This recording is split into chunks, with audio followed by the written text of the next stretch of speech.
Hello, everyone. Welcome again to another Candida webinar. I'm Dr. Blake Myers, here from Candida, here to educate you on all the things related to gut health, especially Candida, but also really any digestive health issues, SIBO, intestinal permeability, or what many people call leaky gut, which we'll talk a little bit about today.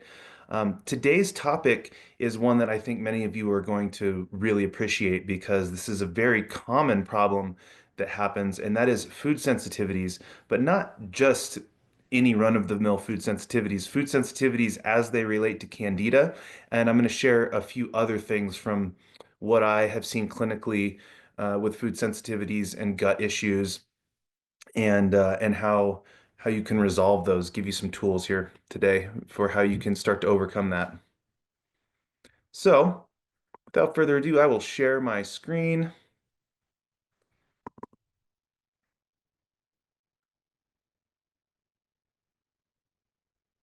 And yeah, if you've been watching this for a while, you already know a little bit about me. I've been a naturopathic physician for over 10 years. I teach in master's and PhD programs in integrative and functional nutrition. I have my own practice, Chiron Healing Arts, and I'm an author as well.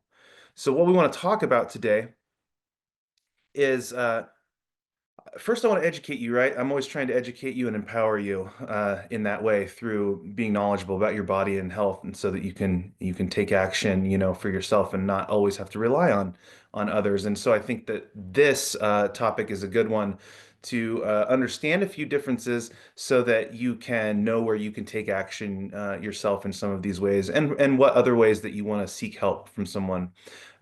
So once we talk about the difference between food sensitivities, allergies, and intolerances, we'll go into a little bit about how they might be formed. Are we born with them?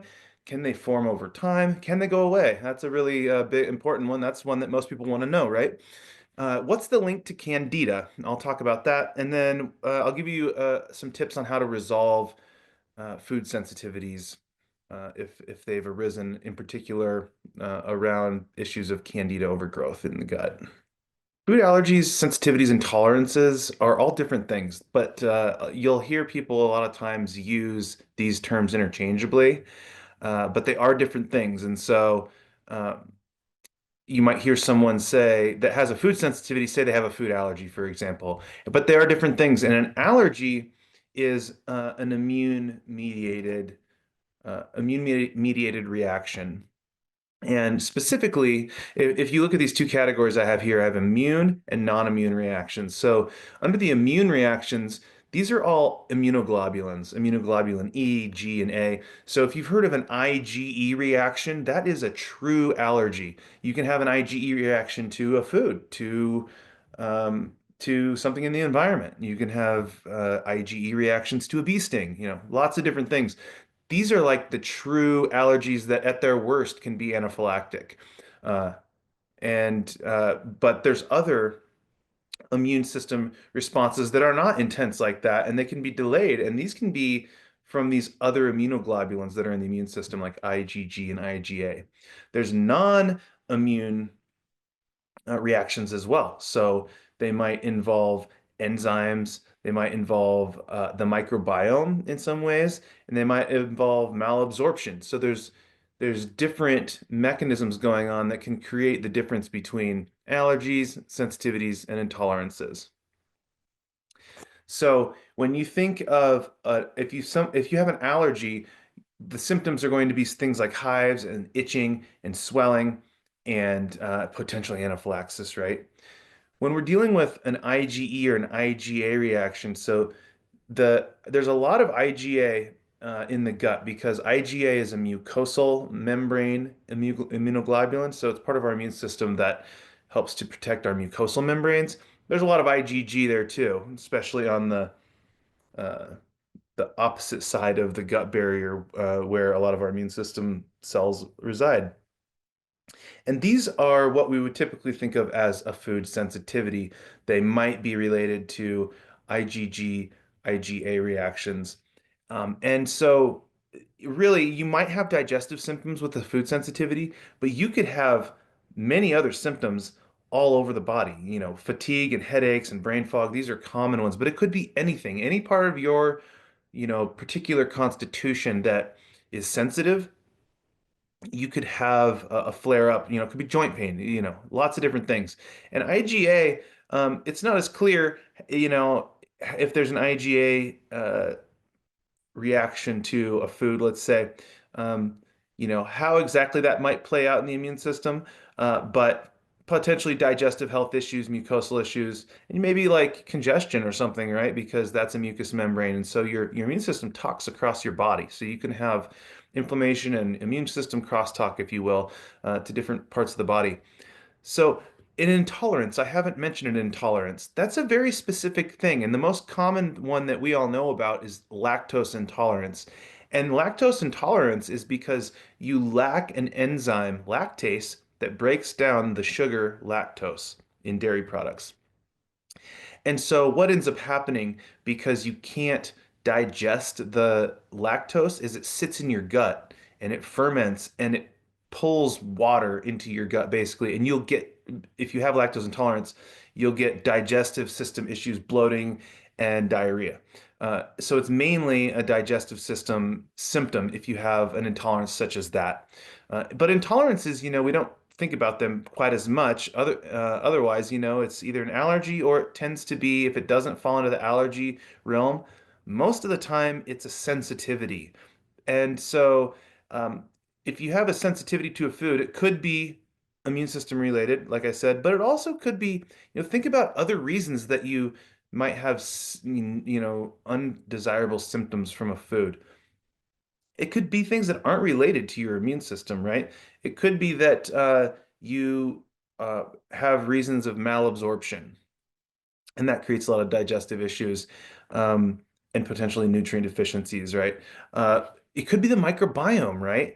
Like, uh, imagine if the microbiome, you have certain bacteria in there, let's say, that say they like to highly ferment certain things you're eating, right? You might have a lot of gas and bloating and digestive system issues, and potentially um, those things may contribute to inflammation in the gut and leaky gut, and maybe you get symptoms in other places too, like brain fog or something. But that's not an immune system issue. That's just the bacteria liking what you're feeding them, right? For example. But plenty of people would say that they have a food sensitivity to this thing because they get all these digestive issues. But it could actually be that it's just a dysbiosis, for example, right? And intestinal permeability, again, which is leaky gut. If you have intestinal permeability, a lot of things are going to get across your gut. They're going to activate your immune system, and you're going to get a lot of symptoms similar to IgG.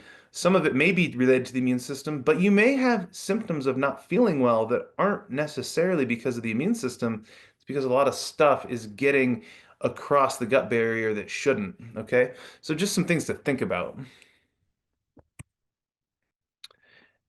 And if you are wondering with any of those situations, am I stuck with this? Can it go away? The first thing I would say to think about is why is it there in the first place? Right? So we'll go through those three examples here. These IgE allergy reactions. I'm really not going to spend much time on that. That's not really the point of this webinar. And it's a very clinical kind of thing that should be under the care of a healthcare provider, right? But just to mention a couple things, IgE reactions, you could be born with it, and they can just form. A lot of times, like they can form in childhood, for example. And I put this middle point here from this paper that's cited down below, just to as an one piece of evidence that shows they can go away. Kids can outgrow these things. Some food allergies are more likely to be outgrown than others, but as they're saying here, there's still, with milk and egg allergies, recent studies are showing that maybe like half of kids, still by the time they're in school age, they still have these allergies. Okay. And, but, oral immunotherapy is the leading treatment for allergies. And so, under the care of a trained, specialist, an allergist, um, it's possible to start with exceedingly small doses of the thing you're allergic to and titrate up over time and try to get desensitized to it. I just want to say as a disclaimer, never ever attempt to desensitize yourself to a true allergy. It's extremely dangerous. Okay, so always just with true allergies, just work with a specialist on that. But if you didn't know that oral immunotherapy is a thing, it might be worth checking out depending on your individual situation. Now, an intolerance like lactose intolerance, you can't make your body make the enzyme.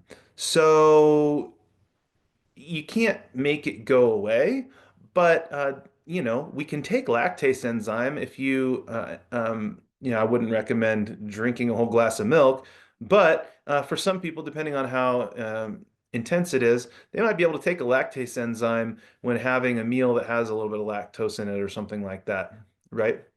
So there's some things we can do to mitigate that potentially, and there's lactose-free milk and things like that.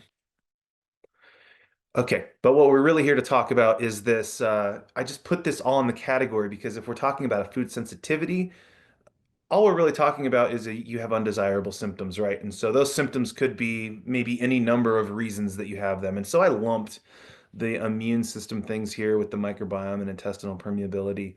And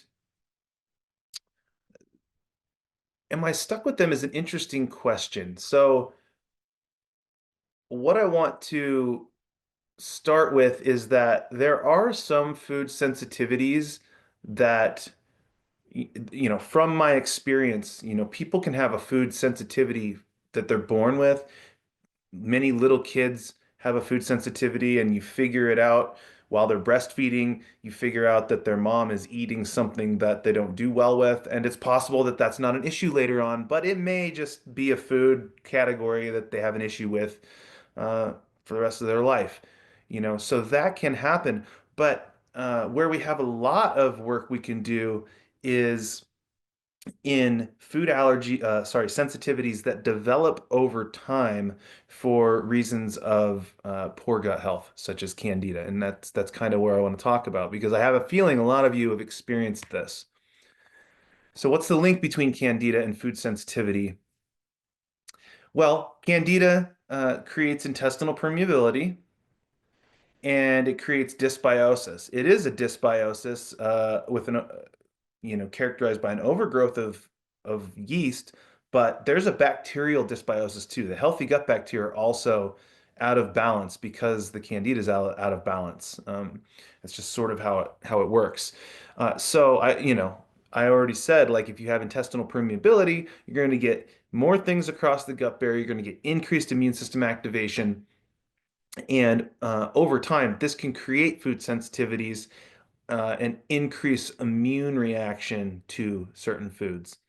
Not necessarily IgE allergy, but just the IgG types of reactions, inflammatory responses, because the immune system shouldn't be seeing all these things that it is seeing now in intestinal permeability. So we're sort of lighting up the immune system in a way, right? And that can create a lot of inflammation. And so we can get a lot of symptoms anywhere in our body. And dysbiosis, I already kind of mentioned, from the microbiome perspective, how that might be an issue. So that's a consideration. And Candida dysregulates your immune system. Candida will increase inflammatory aspects of the immune system. And so that can also potentially create cross reactivities to different things. And Candida, remember, these are just four toxins that Candida produces as a normal part of its metabolism. It's not trying to hurt us with these, right? It's just a normal part of its metabolism, but it does harm us. Ethanol and acetaldehyde, those things will uh, damage the barrier in the intestines and create leaky gut.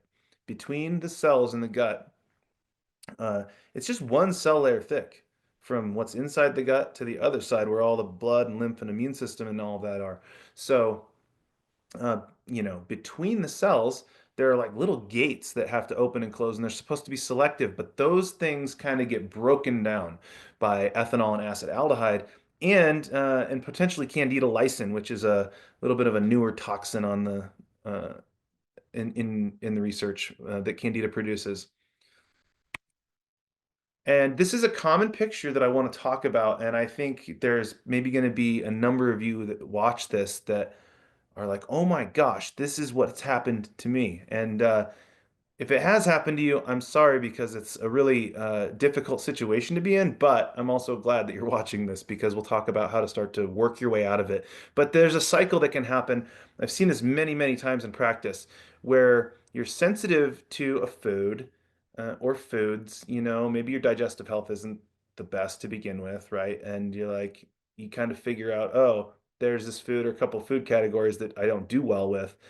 And then over time, it's just like your digestive health doesn't improve, but it's like over time, it's like now I'm reacting to this food, and now I'm reacting to this food, and it's just over time you just like are whittling away at the foods that you can eat and not feel crummy, and you just end up with a decreasing variety in your diet. And at its worst, it can get to where folks are only able to eat a few types of foods without an issue, and that's really the worst case scenario, and it's more difficult, obviously, right? But that's kind of where it can end up. So if you're experiencing this, I want to explain why and some of the steps that you need to take to get out of it. So you can start anywhere in the cycle, but I would say look at inflammation and toxins, etc. Makes the most sense to start there. Well, anything that causes inflammation in the gut, uh, toxins that impact the intestinal barrier, all of these things will create anything that creates intestinal permeability. Um, More things will get through. There's immune system activation, and then what happens is if that leaky gut and the immune system activation persist, you can start to become sensitive to a food that you weren't sensitive to before. Your immune system just sees it a lot. And so you start to get inflammatory type reactions, right, from your immune system, like seeing that food so much now. And what does that inflammation from the new food sensitivity do? It creates, there's more likelihood of a persisting intestinal permeability. And in the inflammation and intestinal permeability also cause dysbiosis and throw it out of whack. So it's this cycle that can be a little bit daunting, right? And the inflammation, toxins, etc., can be a lot of things. But here today we're talking about Candida. So Candida can be the primary thing that triggers the inflammation. I just got done saying Candida has toxins, right, that create intestinal permeability. So Candida will be inflammatory and it will produce toxins by its normal metabolism that will create leaky gut. And that's why you can get into this cycle of now I have a trouble with avocados and you take those out and then uh, it's like 2 weeks later or whatever and you're like gosh now it's like I can't have tofu or whatever, and it can just keep going. So we need to intervene in this cycle somewhere, right? The main things, if Candida is a primary driver, one of the first things you have to do is really get serious about addressing the Candida overgrowth.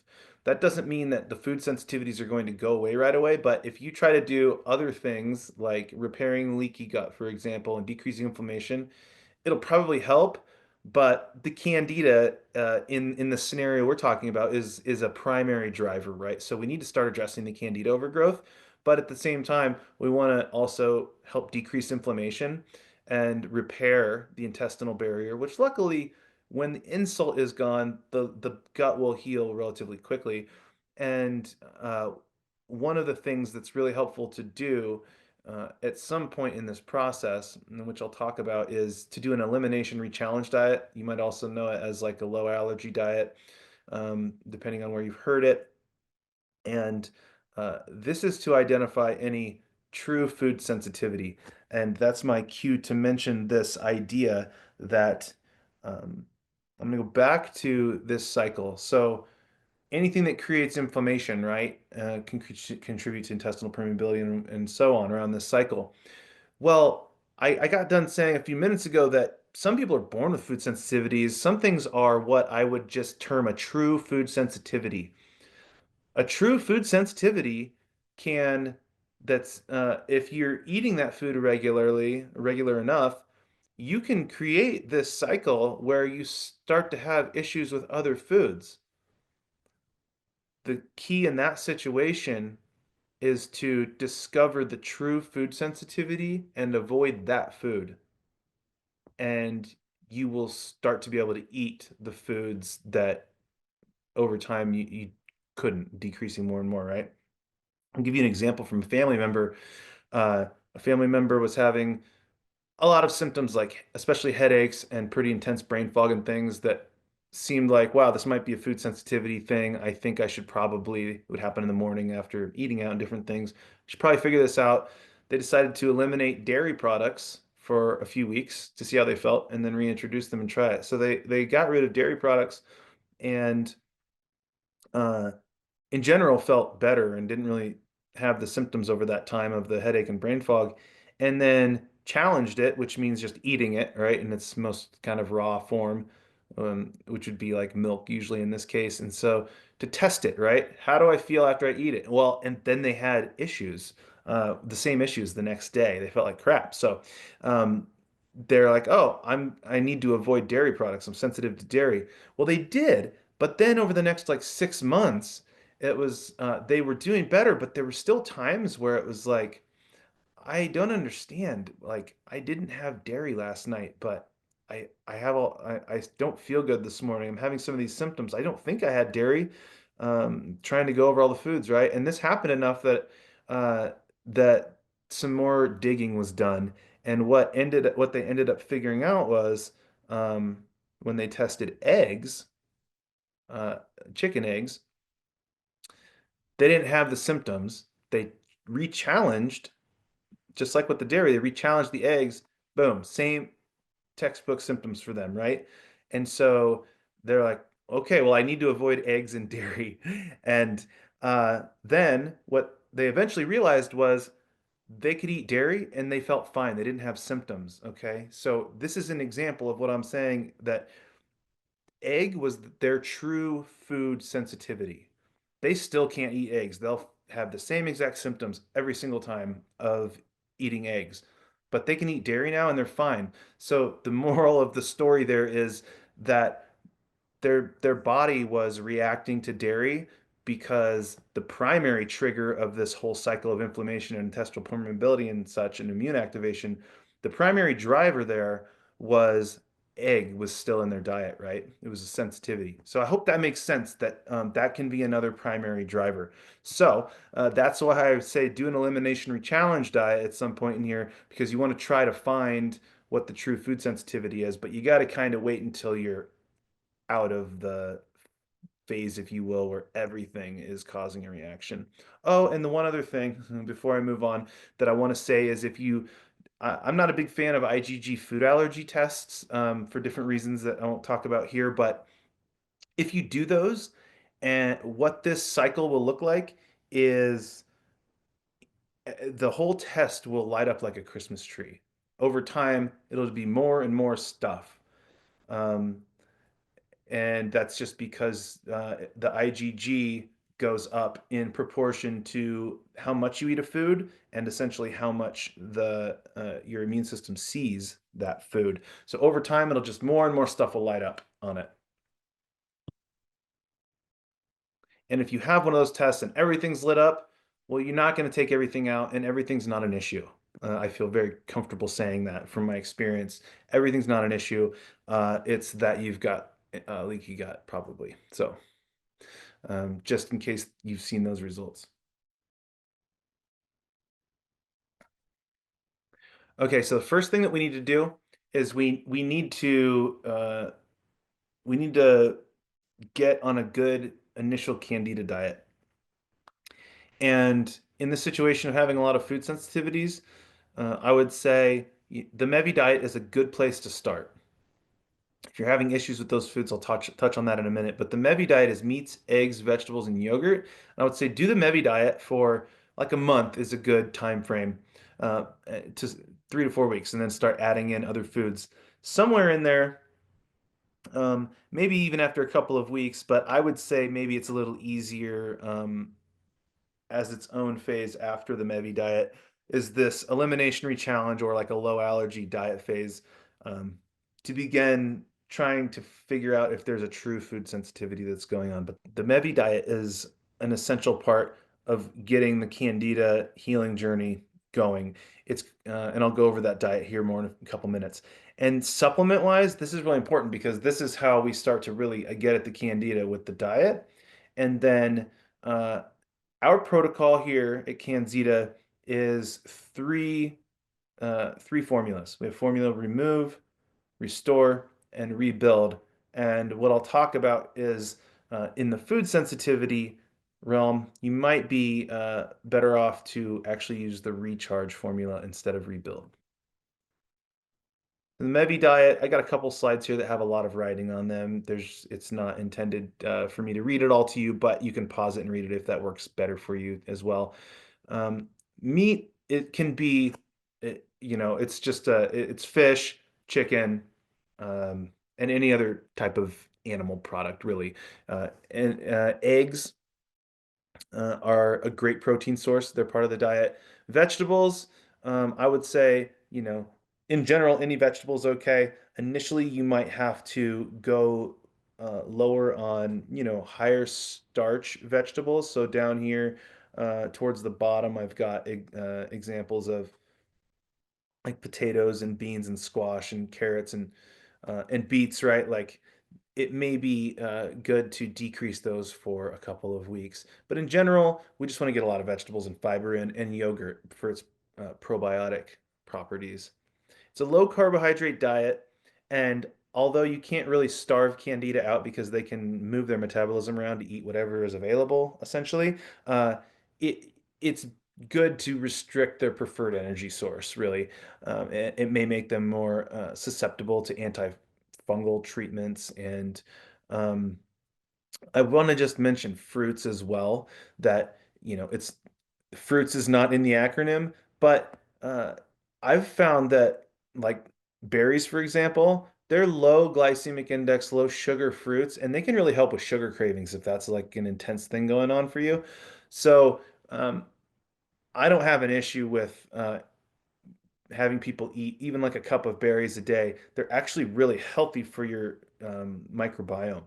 They're like a prebiotic to gut bacteria, and those antioxidants may potentially help heal leaky gut. So I think berries are fine. Um, and really, it's more about nourishment than restriction, if anything. Alcohol really should be avoided, and the yogurt.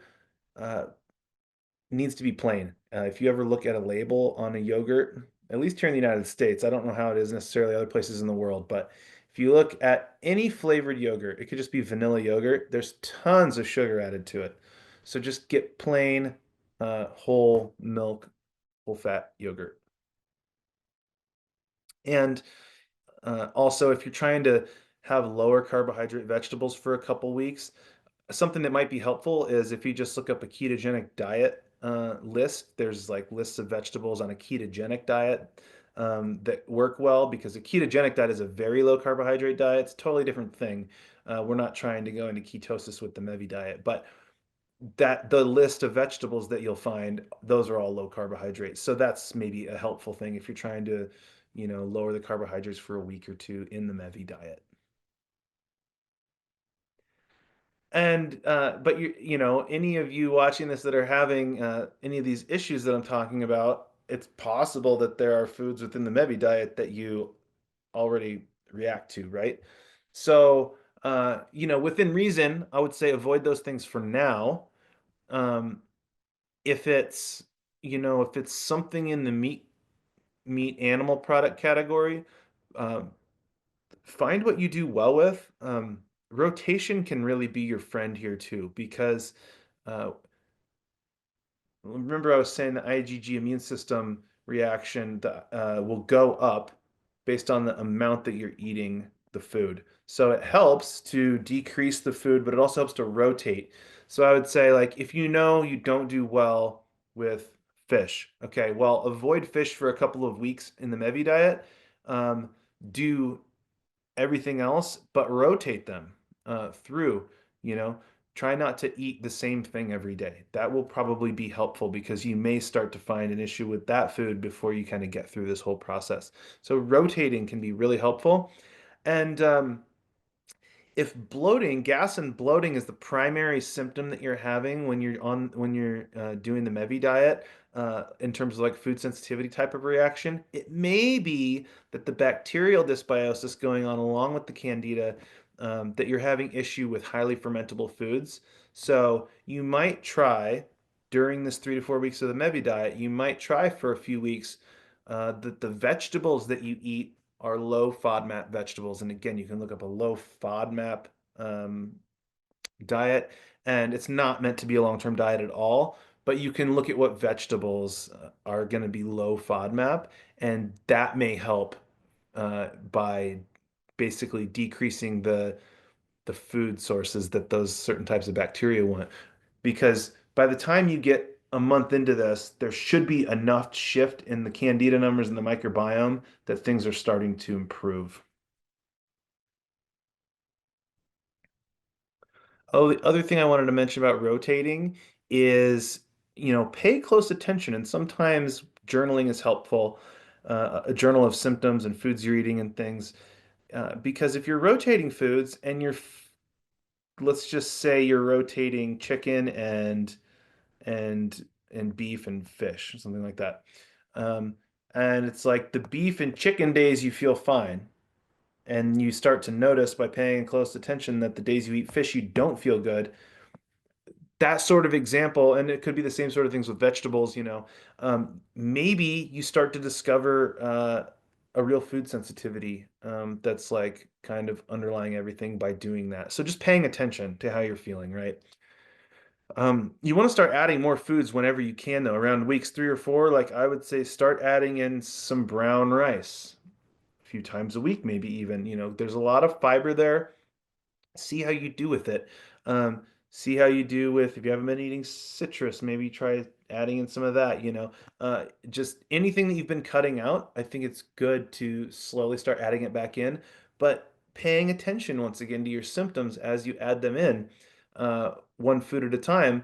Anything that's been out, there are certain things you haven't been eating on the MEVY diet, right? So if you're adding something back in, it should only be whole foods, by the way. No processed or refined, uh, sugar, flour sorts of things.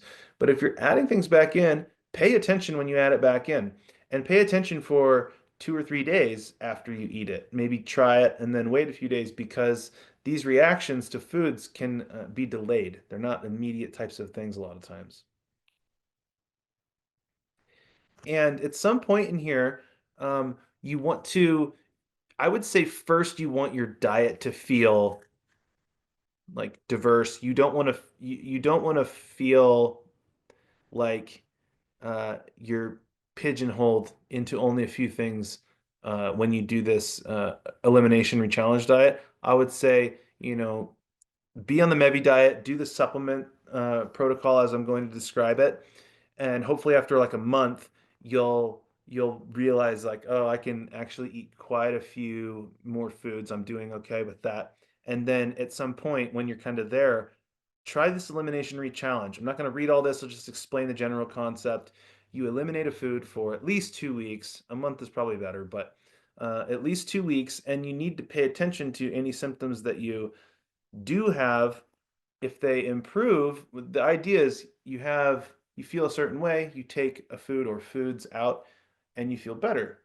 And that means that something you took out might be causing that, right? And then you add those foods back in after at least a couple of weeks systematically.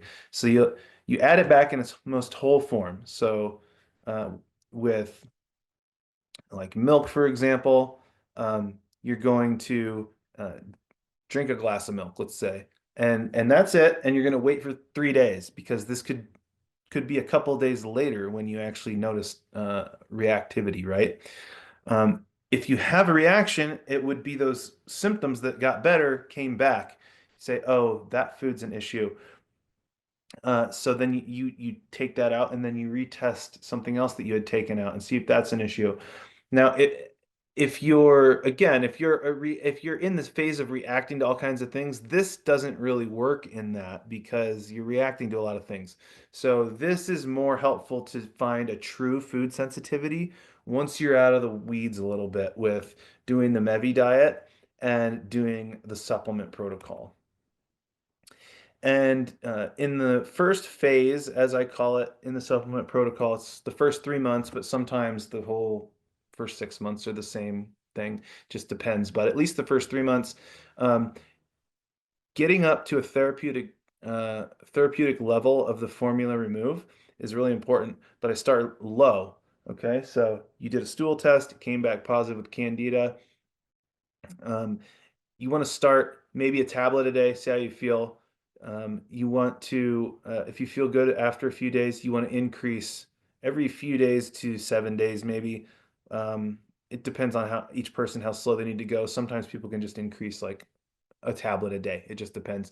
But you want to get up to, somewhere probably in the range of 2 tablets 3 times a day. So you're just slowly increasing. If you reach a spot where you're kind of feeling crummy, it might be because there's a lot of candida dying off or something. There's a lot of changes happening in the microbiome, and that can create loose stools and different things along the way, right? There's shifts happening in the gut. So there can be like different things that come up, and maybe you just want to wait and hold at that dose for a little bit, right? And once you sort of stabilize at that, then you just keep increasing. Um, if you're really sensitive, I've even had people get started a quarter of a tablet, but that's pretty uncommon that you need to go that low. Along with the cleansing formula, which is the remove formula, it's essential that you get digestive enzyme and probiotics in here because remember, there's bacterial dysbiosis, but also certain gut bacteria like lactobacillus species and bifidobacteria species, which are in this formula restore. Those strains um, are like the natural enemy of Candida. They, in a healthy gut, those are some of the main strains that have ways of keeping candida from overgrowing. That's one of the main ways that that stays in check. So it's important to start getting those in. And those are the strains also, a lot of lactobacillus, like in fermented products such as yogurt, right? And so that's the idea there. So I would say with every main meal, take a capsule of the probiotic enzyme formula or two. So you could take a capsule twice a day. You could take two twice a day. Um, it's really okay to, play around with that, but I would say at least two of them a day, or one with breakfast, one with dinner, one before bed, something like that. And typically, I was saying earlier that I recommend the formula Rebuild. It's the multivitamin formula with some gut healing herbs in it. It's a great formula. Normally, I'll recommend that with the other two, but for this situation where you've got a lot of food sensitivities going on, uh, I think while you're, especially at the beginning, while you're doing the MEVY diet, you've really cleaned up your diet, right? You've gotten all the baked goods and breads and sugars and processed foods and everything out, and you're on a really solid whole foods, relatively low carbohydrate diet approach. Adding in instead of the rebuild, the recharge formula makes a lot of sense because you still get a lot of these vitamins and minerals. It's a protein powder, so there's a good amount of pea protein in it, and vitamins and minerals. But what I really like about this for this unique situation that we're talking about is the gut healing components in it. Specifically the antioxidants that you see listed towards the bottom, the ginger and the L-glutamine. L-glutamine, the research is very good on L-glutamine and that it heals the tight junctions between the cells in the intestinal barrier. So adding this in to the once a day, 1 scoop a day during your MEVY diet phase, and really for like at least the first 2 months, maybe 3 months, probably is better. Um, this will help to heal the leaky gut that is kind of underlying a lot of the food sensitivities anyway, right? So my expectation would be cleaning up your diet, doing the MEVY diet, and then doing the formula remove and restore and this recharge formula. You're going to have uh, so much improvement I would expect in your food sensitivities, and it should already by like 4 weeks after doing this, you should have more foods that seem like you can tolerate them well. And the rotation of the foods can really help too. So every day eating different things, or every few days at least eating different things. You can also split this into a half a scoop twice a day if you want, but it's a nice thing in the morning. I like to use it in the morning as kind of a breakfast sort of thing because I don't eat breakfast a lot of times actually, but if I want something, this is kind of a nice thing to do. Okay, so the summary of what I'm recommending here, MEVY diet 3 to 4 times a week. Add the foods back in systematically if there's drastic improvement during the MEVY diet phase.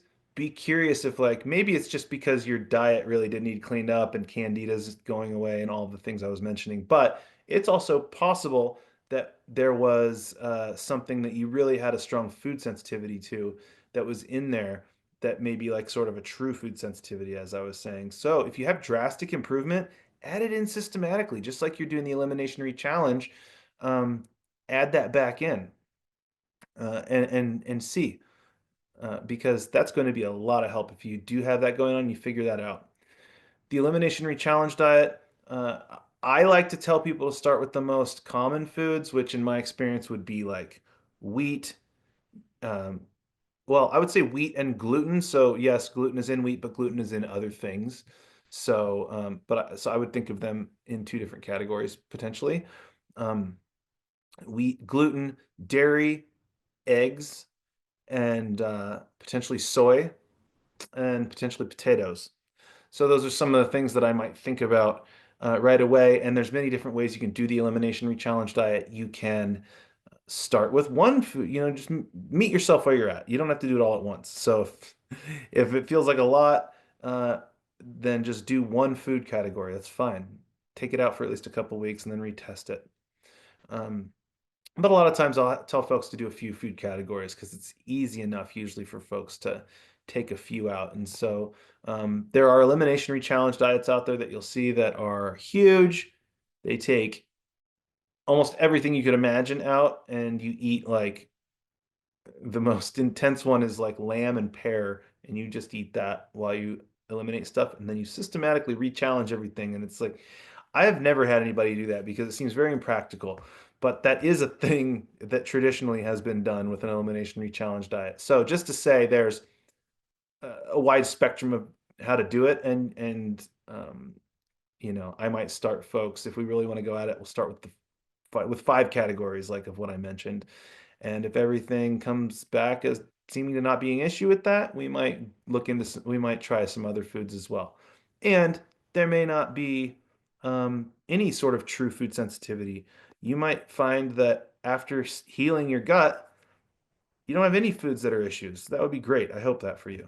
And the protocol will be in the link or in the description below to our protocol and how I recommend to go about it. In that protocol, remember, is the formula rebuild. And I think for this specific situation, if this is you, you might just do the recharge instead of the rebuild.